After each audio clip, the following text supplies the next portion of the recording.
Fala galera, nós vamos para mais um episódio do Café com Edu Granado. E hoje a nossa convidada é a Patrícia, que vai se apresentar e nós vamos falar sobre crenças limitantes. E antes dela se apresentar, eu quero começar com uma frase. Nós somos determinados por todas as nossas convicções.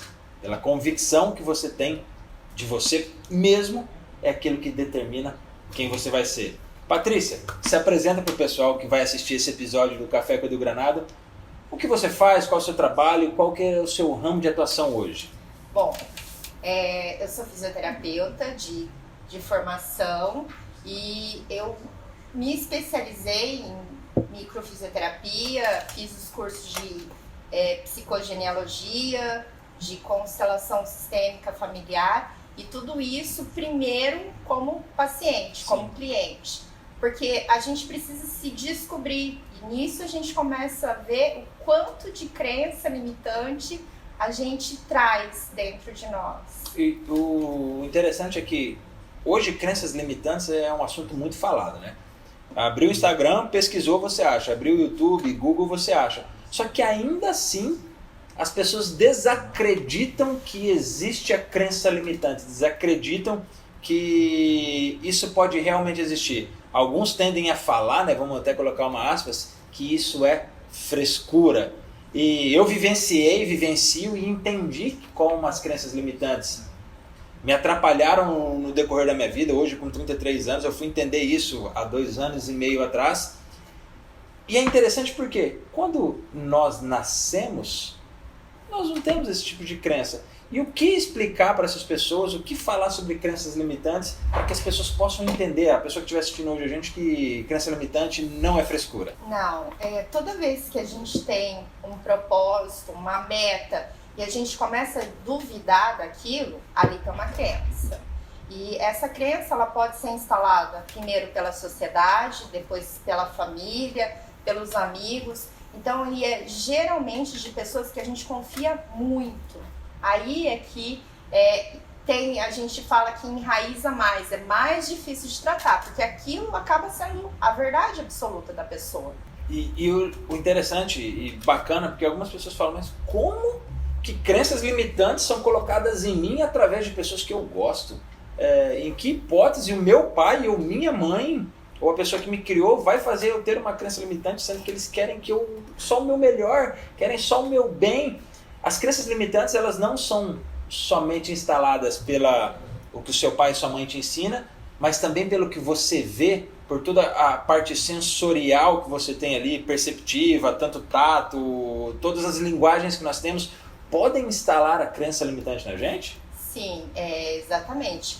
Os pais, eles jamais vão querer que o filho tenha essa limitação, mas eles fazem justamente por uma questão de defesa, de fazer com que aquela pessoa entenda, olha, se você fizer isso, pode dar errado. Então não faça.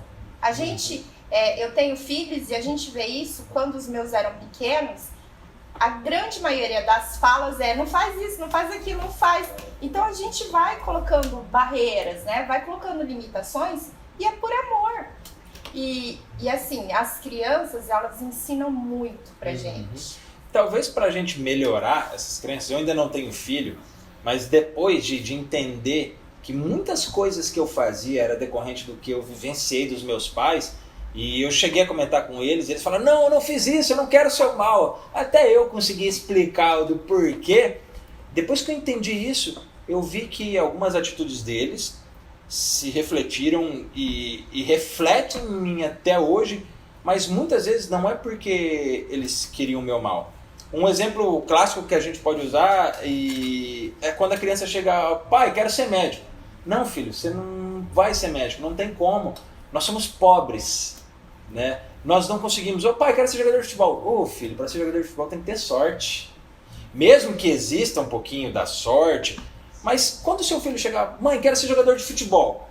Filho, você vai ser o melhor jogador de futebol, vou te pôr numa escolinha de futebol, você vai aprender a chutar com a perna esquerda, a chutar com a perna direita, você vai treinar todos os dias para ser o melhor. E quando chegar lá, as pessoas vão querer jogar igual você. Isso pode acontecer de fazer a pessoa melhorar. Caso você fale, não filho, você corta na hora e instala aquela crença. Ali já colocou a dúvida, porque a criança, ela acredita em tudo. Acredita em Papai Noel, Coelhinho da Páscoa. O adulto é que começa a colocar essas inseguranças, incertezas. E daí, assim, ele vai vendo que não é assim, é difícil. E é legal que as crianças hoje em dia, elas estão mais questionadoras. Então, é extremamente importante que os pais hoje, dessa nova geração, tenham essa consciência de que a gente estimular a criança, sim. Pode cair, mas ok, vamos lá, levanta, tenta de novo e tenta quantas vezes quiser para conseguir aquilo que você deseja. O que a gente vê muito, e falando assim de pais, é que quando a criança cai, eu falei que isso ia acontecer, viu, eu falei para você não fazer, aí você já instala a crença do medo, né? Porque eu nunca mais vou fazer isso, porque olha, meu pai tá falando que é perigoso e que isso... Hoje, qualquer atitude que você for tomar, você precisa de alerta, você precisa do medo. Sim. O medo ele é necessário pra gente, né? Para que eu tenha uma sensação de alerta. Mas quando o medo é daquela maneira que não, eu não vou fazer, ele impede com que eu consiga o meu objetivo, é aquela crença já sendo instalada, já tomando conta de mim. E como que a gente começa a trabalhar para tirar essa crença do medo ou outras crenças? Bom, a gente precisa falar que o medo é um sentimento inato, a gente já nasce com ele. É ele que nos defende dos perigos. Agora a gente tem que entender que a gente não pode se limitar por conta dele. A gente pode sim, olha, eu tenho medo. O que eu posso fazer para me defender melhor? Para que não aconteça aquilo, né? E o interessante quando a gente fala de medo é que tem algumas pessoas que me falam, eu não tenho medo. Mas aí quando você fala, faz tal coisa, ela se trava. Justamente por elas não acreditarem na questão das crenças limitantes ou por não acreditarem que isso pode acarretar a elas.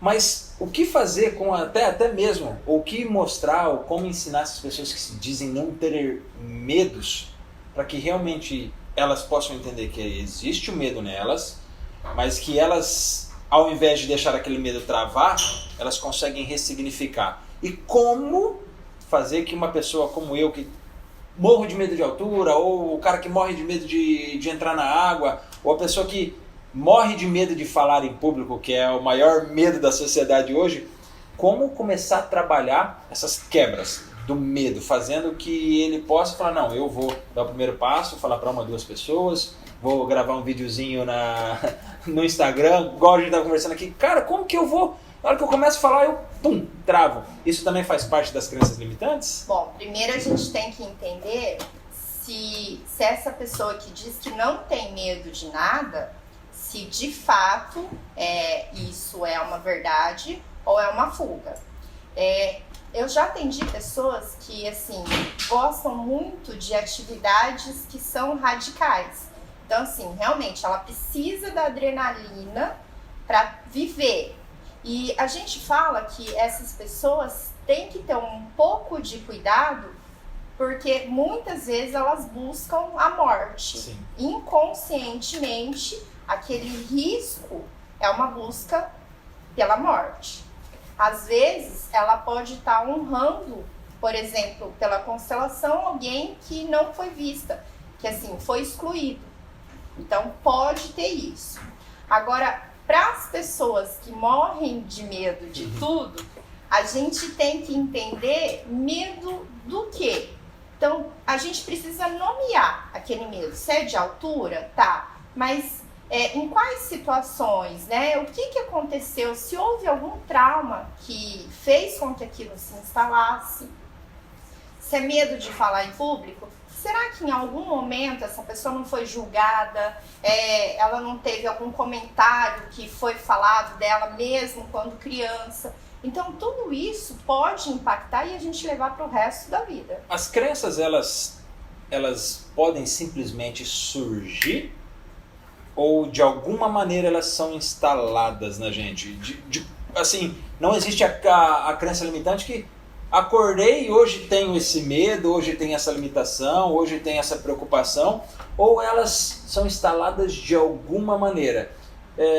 Freud, eu acho que fala que que a primeira infância, né, até os 7 anos, se eu não me engano, é onde são instaladas todas as crenças, onde até aquele momento onde é criado as crenças, as impressões, as sensações que a criança tem.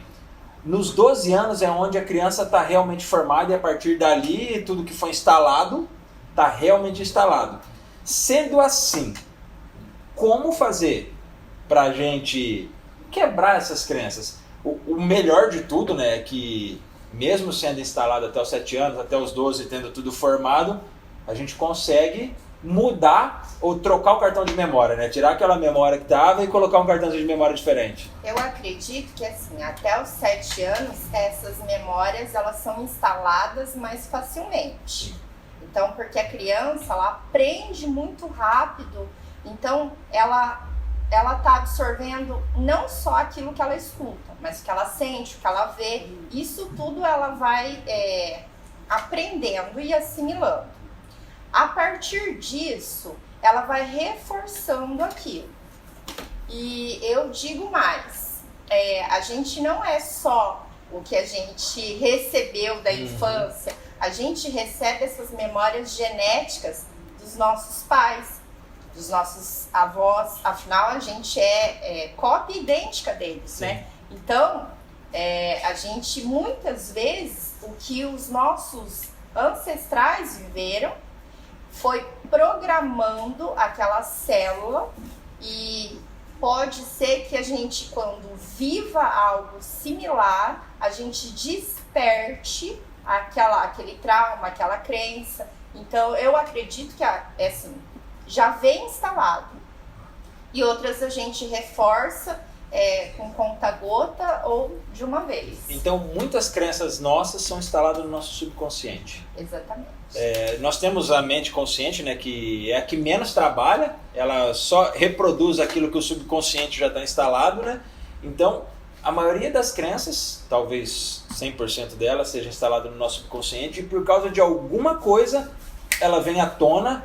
Aí você, cara, mas eu não tinha esse medo, eu não tinha essa preocupação, eu não tinha essa sensação, do nada. Então não existe algo do nada, né? De alguma maneira, na barriga da mãe, isso é falado até pelos médicos e por todo mundo, que tudo que a sua mãe faz enquanto você está na barriga, a criança sente. Por isso que é falado, vai na barriga da mãe, fala coisas bonitas, porque a criança já nasce com aquilo, né? Entendendo que já está sendo instalado. Eu costumo brincar que é um pendrive vazio, né? Você já está programando aquele pendrive, você já está instalando no HD da criança, toda aquela sensação boa.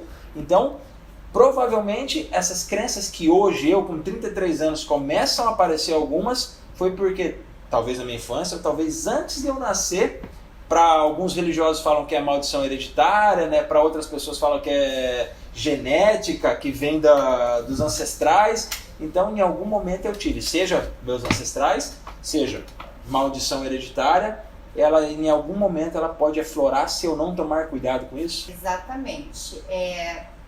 E eu digo mais, na gestação, por mais que a mãe converse com esse bebê, que ela diga frases positivas, mas se ela não tá bem, é essa sensação que ele vai receber. Por quê? Porque na gestação é um preparo para o que esse bebê vai encontrar quando nascer. Então, não adianta ela falar uma coisa e sentir outra. Então, é extremamente importante. Isso é muito legal. Assim, eu até te interrompo, mas desculpa. É porque minha cabeça, quando você fala isso, vira um turbilhão, né? Porque a gente escuta muitas pessoas falando que a gente precisa lançar para o mundo aquilo que a gente quer. Igual se a gente está numa montanha, a gente lança, o eco volta aquilo que eu desejo. Você é um derrotado, volta, você é um derrotado. Você é um vitorioso, volta, você é um vitorioso. Mas quando eu só falo, porque eu posso ir em alguma montanha agora e falar, ô vitorioso, vai voltar vitorioso. Mas se eu não tiver todos os outros sentidos junto com isso, acho que de nada vai adiantar. Porque eu tenho que falar, sim, eu falo, eu lanço ao mundo. Eu tenho que sentir. Eu estou sentindo realmente aquilo que eu lancei. Eu tenho que visualizar. E aí nós vamos para todos os nossos sentidos. Eu tenho que visualizar. O outro eu tenho que tocar, sentir na pele. Então quando eu falo, eu ouço, eu sinto, eu visualizo, é onde realmente as coisas começam a se tornar verdade. Porque o que a gente mais encontra hoje, e isso infelizmente é uma verdade, é pessoas que brincam com o positivismo barato, né? Que aí eu vou ser um vitorioso. Né? Lá até papagaio fala. O papagaio ele vira um repetidor, né? E aí? Você vai ser um repetidor igual o papagaio ou vai começar a trabalhar em busca disso? Eu sempre falo para todos os meus pacientes é que a gente tem que viver aquilo que a gente deseja. Quanto mais imagem nítida daquilo, então seja o que eu vou dizer quando eu estiver vivendo, o que eu vou sentir, o que eu vou ver, o que eu vou ouvir, tudo isso estimulando 5 sentidos, ele vai criar no nosso cérebro novas sinapses neurais. Então é por isso que as pessoas falam, é a lei da atração. Não, ela está criando essas sinapses e o caminho o corpo vai encontrar depois. Isso é fisiológico, Sim. Né? O Tony Robbins fala muito nos livros dele que as nossas atitudes determinam nossas crenças também. E é simples, né? Se a gente pegar hoje, agora, você que está assistindo, durante 5 minutos fazer o exercício de baixar o ombro, cara de triste, falar triste, em 5, 10 minutos você vai estar se sentindo exatamente como aquilo que você programou. Então, se eu programo a minha fisiologia, isso não estou falando só de fisiologia, corpo, essas coisas, mas é fisiologia num quesito geral. De programar minha fisiologia para ser uma pessoa vitoriosa, andar com mais altivo, né, o peito mais aberto, olhando para frente. Isso não é ser egoísta, não é ser mala, não é ser metido. É sim se reconhecer, se sentir e ver você como uma pessoa que conquista as coisas, que conquistam aquilo que desejam. E nisso a gente pode trazer lá para o livro O Segredo da Mente Milionária, que fala que pensamento gera sentimento, que gera ação, que gera resultado. Vamos lá, ó. Pensamento gera sentimento, gera ação, gera resultado. Só que como eu programo esses meus pensamentos? No livro ele continua, ele vai dançando lá no livro, levando, ele leva. Que para melhorar isso, a gente programa, pensa, sentimento, ação, resultado. Então são essas cinco fases que a gente tem que fazer para que eu comece a reprogramar as minhas crenças, né? Para que eu reprograme meu medo, não deixe de sentir o medo, mas que eu utilize ele como algo que possa potencializar, para que eu não deixe de ser preocupado ou de ser organizado com a vida financeira, mas que a organização em excesso, se eu estiver usando a expressão correta, ela pode também atrapalhar e fazer com que você se torne uma pessoa limitada? Pode, porque tudo que é em excesso levanta, no nosso corpo, gera aumento de cortisol, Sim. que é o hormônio do estresse. Então eu vou começar a duvidar, ou então eu vou reagir àquilo, né? Eu vou fazer exatamente aquilo que eu tenho medo, porque o corpo entende assim, olha, se esse medo, essa preocupação levar muito tempo, a gente vai morrer, a gente não vai aguentar. Então muitas vezes eu costumo dizer, se você tem medo, você atrai. Porque para o corpo é uma defesa. Vamos resolver logo isso, pronto, acabou. Essa questão da fisiologia é extremamente importante. A gente vê isso tanto na natureza dos animais quanto na natureza humana. Os animais, quando eles se sentem mais seguros, a gente vê com o cachorro. Quando ele está se sentindo seguro, ele levanta a barriga para cima, então ele está de peito aberto, todos os órgãos vitais. Ele sabe que assim, ó, ninguém vai fazer mal com ele. Na natureza humana, quando a gente está seguro, a tendência é a gente relaxar e também mostrar esse peito aberto. E essa postura faz com que o nosso corpo aumente testosterona. Perfeito. Isso eu lembro também de um livro que eu li, e eu sempre vou citar de livros. Eu gostava de ler lá atrás, bem lá atrás, gostava de ler, parei de ler. E agora eu voltei com esse hábito que há 2 anos é uma paixão. E o Paulo Vieira, que é um cara que trabalha com desenvolvimento humano, é coach, trabalha com desenvolvimento há mais de 30 anos, em um dos livros dele ele fala da posição da Mulher Maravilha, né? Que é colocar a mão na cintura. Exatamente. E abrir o peito. Se você faz isso durante alguns minutos durante o dia, você libera muito mais testosterona, libera muito mais hormônios que fazem você ter ação, de fazer algo bom. E foi muito bom a explicação que você disse do comparando com um animal mesmo, porque eu não me ligava que o cachorro, ele virava a barriga, eu achava que o cachorro virava a barriga porque era sem vergonha, né? Porque ele queria alguma coisa. E não virava a barriga porque ele se sentia seguro. Então, quando nós abrimos o peito, andamos mais olhando para frente, é porque nós nos sentimos seguros, acreditando, mesmo sabendo que no mundo de pessoas racionais, as pessoas estão aí e vão acabar fazendo mal, a gente se sente seguro e confiante daquilo que a gente está fazendo. Pra gente, a gente percebe também quando o cachorrinho tá de barriga para cima, então normalmente ele tem uma amplitude, ele tá maiorzinho, ele ganha mais espaço. Então quer dizer que tanto ele como nós, a gente vê os vencedores, a grande maioria, quando vence uma corrida, eles abrem os braços, né, para comemorar. Então, essa amplitude, além de ter uma segurança, faz com que, de fato, seja um sentimento de vencedor, de campeão. Então, quando a gente sente confiança, vale lembrar também o episódio que nós gravamos com o Viana, que é o triatleta, campeão brasileiro de duatlon, que ele se visualizava campeão, se visualizava vencedor. E uma foto característica dele, que é a que ele tem no WhatsApp dele, que ele tem no perfil do Instagram dele, que é ele de peito aberto, segurando a faixa e comemorando. Isso é um sinal de confiança, de eu consegui. Galera, então nós estamos finalizando o bate-papo aqui com a Patrícia. Acredito que tanto vocês quanto eu aprendemos muito com esse bate-papo falando sobre crenças limitantes. E eu não posso deixar de pedir para que vocês sigam a Patrícia. Vai lá e aprendam mais com ela sobre tudo que ela leva na rede social dela, para que vocês possam crescer, entender sobre constelação, sobre microfisioterapia, sobre crenças, que ela vai ensinar muito para vocês. E também não esqueçam de seguir o nosso canal no YouTube e o meu canal lá no Instagram. O nosso editor vai deixar aí para que você possa clicar e nos acompanhar. Até mais. Obrigado, galera. Patrícia, mais uma vez, muito obrigado.